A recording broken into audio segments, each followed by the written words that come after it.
బ్రెడ్‌తో కానీ, చపాతీతో కానీ ఎలా తిన్నా కూడా చాలా టేస్టీగా ఉంటుంది ఈ జామ్ రెసిపీ. ఇదొచ్చేసి యాపిల్ జామ్. నేను ఇవాళ స్పెషల్‌గా యాపిల్ జామ్ రెసిపీ అనేది పోస్ట్ చేస్తున్నాను. దీంట్లో నేను ఎలాంటి కలర్ కానీ, లేకుంటే ప్రిజర్వేటివ్స్ కానీ యూజ్ చేయకుండా మనం 1 మంత్ ఈజీగా స్టోర్ చేసేసుకొని తినేసేయొచ్చు. దానికోసం నేనేం చేస్తున్నానంటే ఇక్కడ ఒక 4 యాపిల్స్ తీసుకున్నాను. ఈ యాపిల్స్‌ని మంచిగా వాష్ చేసేసి తుడిచేసుకోవాలనమాట. తుడిచేసిన తర్వాత ఇలా పీసెస్‌గా కట్ చేసేసుకుంటున్నాను. మధ్యలో ఉన్న పార్ట్స్ ఏదైతే గింజలు ఉంటాయి కదా, అవి తీసేసి నార్మల్‌గా పీల్ చేయకుండా తొక్కని నేను కట్ చేసుకుంటున్నాను. ఇవన్నీ కూడా కట్ చేసేసేసుకొని చిన్న చిన్నగా సన్నగా కట్ చేసుకొని ఇలా మొత్తం కూడా పెట్టుకోవాలనమాట. ఇప్పుడు ఒక ప్యాన్ తీసుకున్నాను. ఆ ప్యాన్‌లోకి మనం కట్ చేసుకున్న యాపిల్స్ అన్నీ కూడా ట్రాన్స్‌ఫర్ చేసేసేయండి. దీంట్లోనే ఒక 1 గ్లాస్ ఆఫ్ వాటర్ అనేది యాడ్ చేస్తున్నాను. వీటిని మంచిగా ఒక 5 మినిట్స్ పాటు బాయిల్ చేసుకోవాలి. ఇప్పుడు నేను ఇక్కడ కలర్ కోసం బీట్రూట్ తీసుకున్నాను. బీట్రూట్ తోటైతే మంచిగా మనకి జామ్ కలర్ అనేది మంచిగా పర్ఫెక్ట్ రెడ్ వస్తుంది కాబట్టి ఇంకా హెల్తీ కూడా. సో, హాఫ్ బీట్రూట్ తీసుకుంటే సరిపోతుంది. దీనికి మంచి కలర్ వస్తుందనమాట. ఈ బీట్రూట్‌ని ఇలాగే వేయకుండా నేనేం చేస్తున్నానంటే ఇలా గ్రేడ్ చేస్తున్నాను. గ్రేడ్ చేసి వేయడం వల్ల మనకి మంచిగా కలర్ కూడా మంచిగా స్ప్రెడ్ అవుతుంది. అండ్ గ్రైండ్ చేసేటప్పుడు కూడా ఈజీగా గ్రైండ్ చేసేసుకోవచ్చు. సో, ఇప్పుడు ఇక్కడ చూస్తే కొంచెం లైట్‌గా యాపిల్స్ అనేటివి అయినాయి. సో, దీంట్లోనే బీట్రూట్ కూడా యాడ్ చేసేసి ఇంకొక 5 మినిట్స్ వరకు మనం వీటిని ఉడికిచ్చేస్తే సరిపోతుంది.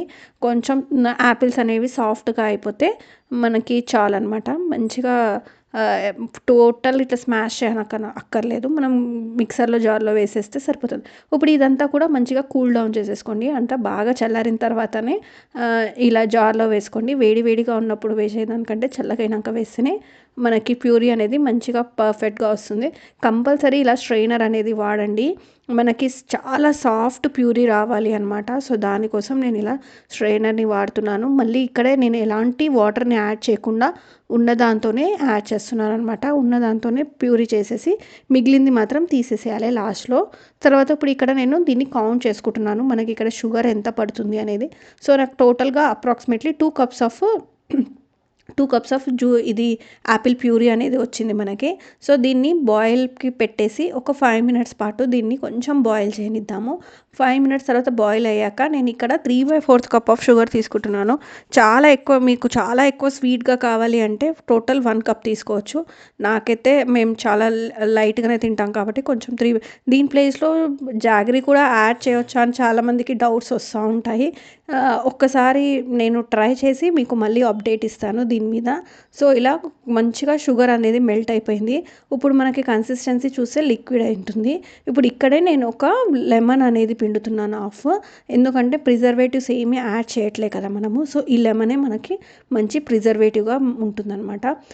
మనం ఫ్రిడ్జ్‌లో స్టోర్ చేసుకోవచ్చు. ఇది ఒక 1 మంత్ వరకు కూడా మంచి నీట్‌గా గ్లాస్ జార్‌లో వేసి లిడ్ కూడా మంచిగా టైట్‌గా పెట్టి ఉంటే మాత్రం మంచిగా చేసుకోవచ్చు.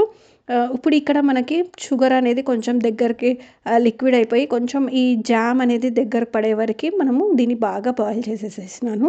సో, ఇంకొంచెం చల్లారిన తర్వాత ఇంకొంచెం గట్టిగానే అవుతుందనమాట ఇది. సో, మరీ గట్టిగా కాకుండా మరీ లిక్విడ్ కాకుండా ఈ కన్సిస్టెన్సీలో ఉన్నప్పుడు మనము మంచిగా ఏమంటారు బ్రెడ్‌కి కానీ ఇట్లా స్ప్రెడ్ చేసుకోవడానికి ఉండేటట్టు ఉంటుంది. సో, కొంచెం చల్లారిన తర్వాత నేను ఇలా జార్‌లోకి ట్రాన్స్‌ఫర్ చేస్తున్నాను. దీన్ని ఫ్రిడ్జ్‌లో పెట్టేసుకొని మంచిగా స్టోర్ చేసేసుకొని తినేయడమే.